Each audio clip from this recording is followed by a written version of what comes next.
रामलीला कहानी पार्ट 2, जिसके लेखक हैं मुंशी प्रेमचंद। उसे बयान नहीं कर सकता। मेरे पास उस वक्त सहयोग से 1 रुपया था। मेरे मामा जी दशहरे के पहले आए थे और मुझे 1 रुपया दे गए थे। उस रुपये को मैंने रख छोड़ा था। दशहरे के दिन भी उसे खर्च न कर सका। मैंने तुरंत वह रुपया लाकर आरती की थाली में डाल दिया। पिताजी मेरी ओर कुपित नेत्रों से देख कर रह गए। उन्होंने कुछ कहा तो नहीं, लेकिन मुंह ऐसा बना लिया जिससे प्रकट होता था कि मेरी इस धृष्टता से उनके रोब में बट्टा लग गया। रात के 10 बजते बजते यह परिक्रमा पूरी हुई। आरती की थाली रुपयों और पैसों से भरी हुई थी। ठीक तो नहीं कह सकता, मगर ऐसा अनुमान होता है कि 400-500 रुपया से कम न थे। चौधरी साहब इनसे कुछ ज़्यादा ही खर्च कर चुके थे। उन्हें इसकी बड़ी फिक्र हुई कि किसी तरह कम से कम 200 रुपये और वसूल हो जाए, और इसकी सबसे अच्छी तरकीब उन्हें यही मालूम हुई कि वेश्याओं द्वारा महफिल में वसूली हो। जब लोग आकर बैठ जाएं और महफिल का रंग जम जाए, तो आबादी जान रसिक जनों की कलाइयाँ पकड़ पकड़ कर ऐसे हाव भाव दिखाएं कि लोग शर्माते शर्माते ही कुछ न कुछ दे ही मरें। आबादी जान और चौधरी साहब में सलाह होने लगी। मैं सहयोग से उन दोनों प्राणियों की बातें सुन रहा था। चौधरी साहब ने समझा होगा यह लौंडा क्या मतलब समझेगा, पर यहाँ ईश्वर की दया से अक्ल के पुतले थे। सारी दास्तान समझ में आती जाती थी। चौधरी सुनो, आबादी जान, यह तुम्हारी ज़्यादती है। हमारा और तुम्हारा कोई पहला साबिका तो है नहीं। ईश्वर ने चाहा तो यहाँ हमारा हमेशा तुम्हारा आना जाना लगा रहेगा। अब कि चंदा बहुत कम आया, नहीं तो मैं तुमसे इतना इसरार ना करता। आबादी, आप मुझसे भी जमींदारी चाले चलते हैं क्यों? मगर यहाँ हुजूर की दाल ना गलेगी। वाह, रुपए तो मैं वसूल करूं और मूछों पर ताव आप दें। कमाई का अच्छा ढंग निकाला है। इस कमाई से तो वाकई आप थोड़े दिनों में राजा हो जाएंगे। उसके सामने जमींदारी झक मारेगी। बस कल ही से एक चकला खोल दीजिए, खुदा की कसम माला माल हो जाइएगा। चौधरी, तुम दिल लगी करती हो और यहाँ काफिया तंग हो रहा है। आबादी, तो आप भी तो मुझे से उस्तादी करते हैं। यहाँ आप जैसे काइयों को रोज उंगलियों पर नचाती हूँ। चौधरी, आखिर तुम्हारी मंशा क्या है? आबादी, जो तुम वसूल करूँ उसमें आधा मेरा आधा आपका।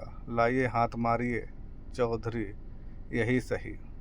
आबादी, अच्छा तो पहले मेरे 100 रुपये गिन दीजिए, पीछे से आप अलसेट करने लगेंगे।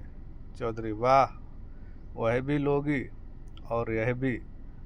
आबादी, अच्छा तो क्या आप समझते हैं कि अपनी उजरत छोड़ दूंगी? बाहरी, आपकी समझ खूब क्यों ना हो। दीवाना बकारे दरवेश होशियार। चौधरी, तो क्या तुमने दोहरी फीस लेने की ठानी है? आबादी, अगर आपको 100 दफ़े गरज हो तो, वरना मेरे 100 रुपये तो कहीं गए ही नहीं। मुझे क्या कुत्तों ने काटा है जो लोगों की जेब में हाथ डालती फिरूं? चौधरी की एक न चली।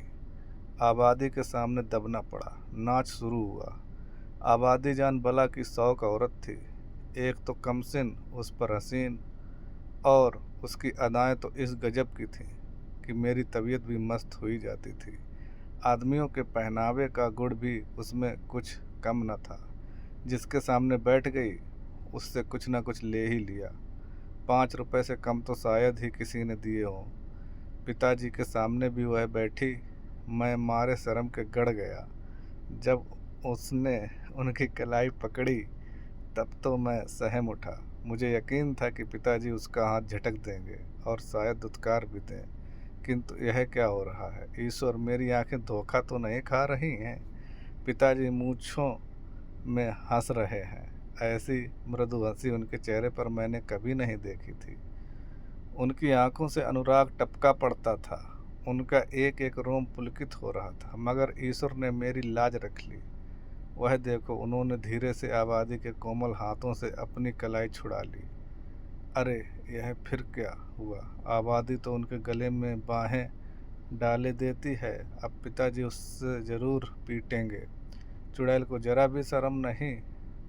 एक महाशय ने मुस्कुराकर कहा, यहाँ तुम्हारी दाल न गलेगी आबादी जान। और दरवाज़ा देखो। बात तो इन महाशय ने मेरे मन की कही और बहुत ही उचित कही, लेकिन न जाने क्यों पिताजी ने उसकी ओर कुपित नेत्रों से देखा और मूंछों पर ताव दिया।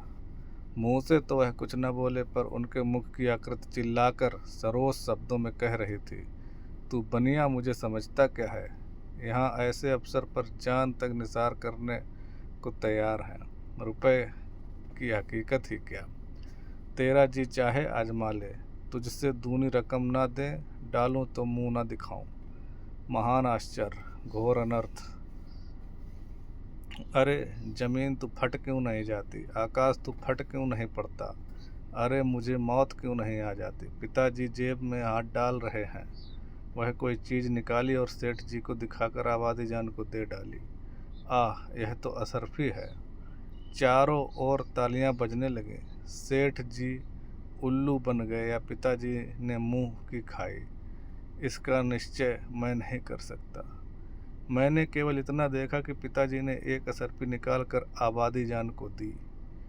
उनकी आंखों में इस समय इतना गर्वयुक्त उल्लास था मानो उन्होंने हातिम की कब्र पर लात मारी हो।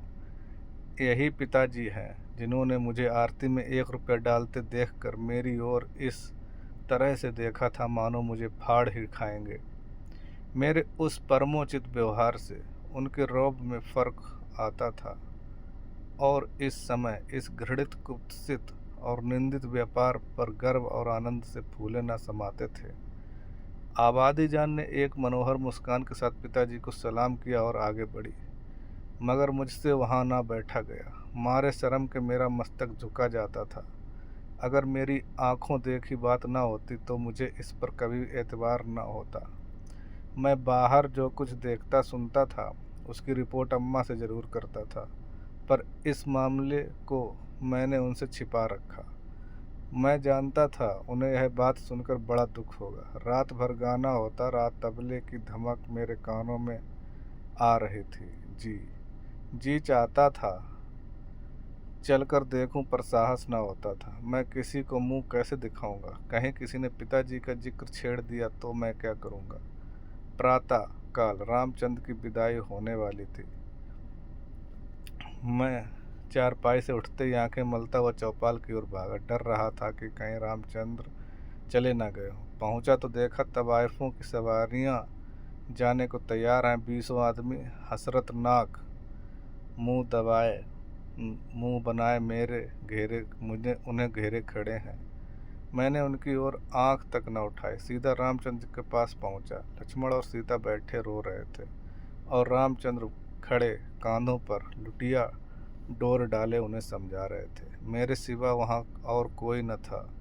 मैंने कुंठित स्वर से रामचंद्र से पूछा, क्या तुम्हारी विदाई हो गई?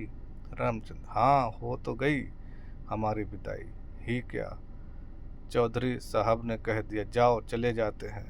क्या रुपया और कपड़े नहीं मिले? अभी नहीं मिले। चौधरी साहब कहते हैं इस वक्त बचत में रुपए नहीं हैं, फिर आकर ले जाना। कुछ नहीं मिला, 1 पैसा भी नहीं। कहते हैं कुछ बचत नहीं हुई। मैंने सोचा था कुछ रुपए मिल जाएंगे तो पढ़ने की किताबें ले लूँगा, सो कुछ ना मिला। राह खर्च भी नहीं दिया। कहते हैं कौन दूर है, पैदल चले जाओ। मुझे ऐसा क्रोध आया कि चलकर चौधरी जी को खूब आड़े हाथों लूँ। वैश्याओं के लिए रुपए, सवारियों, सब कुछ, पर बेचारे रामचंद्र और उनके साथियों के लिए कुछ भी नहीं।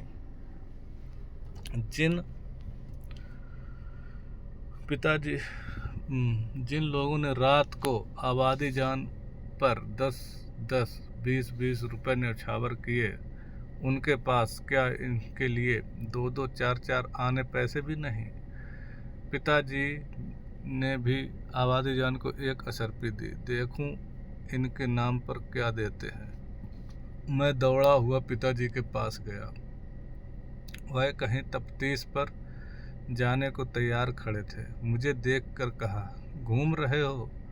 पढ़ने के वक्त तुम्हें घूमने की सूझती है? मैंने कहा, गया था चौपाल।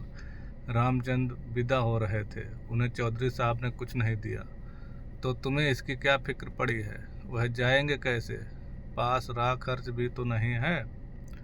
क्या कुछ खर्च भी नहीं दिया? यह चौधरी साहब की बेइंसाफ़ी है। आप अगर 2 रुपया दे दे तो मैं उन्हें दे आऊं, इतने में शायद वह घर पहुंच जाए। पिताजी ने तीव्र दृष्टि से देखकर कहा, जाओ अपनी किताब देखो, मेरे पास रुपए नहीं हैं। यह कहकर वह घोड़े पर सवार हो गए।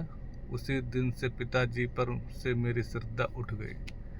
मैंने फिर कभी उनकी डांट डपट की परवाह नहीं की। मेरा दिल कहता, आपको मुझको उपदेश देने का कोई अधिकार नहीं।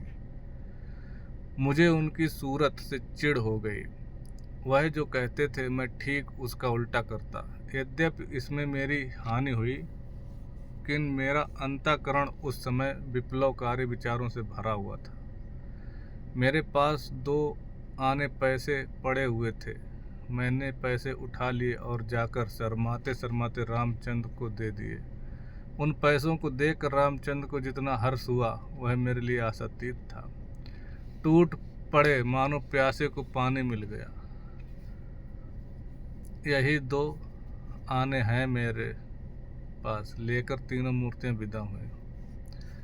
केवल मैं ही उनके साथ कस्बे के बाहर तक पहुंचाने आया। उन्हें विदा करके लौटा तो मेरी आंखें सजल थीं, पर हृदय आनंद से उमड़ा हुआ था। ये थी कहानी रामलीला। धन्यवाद।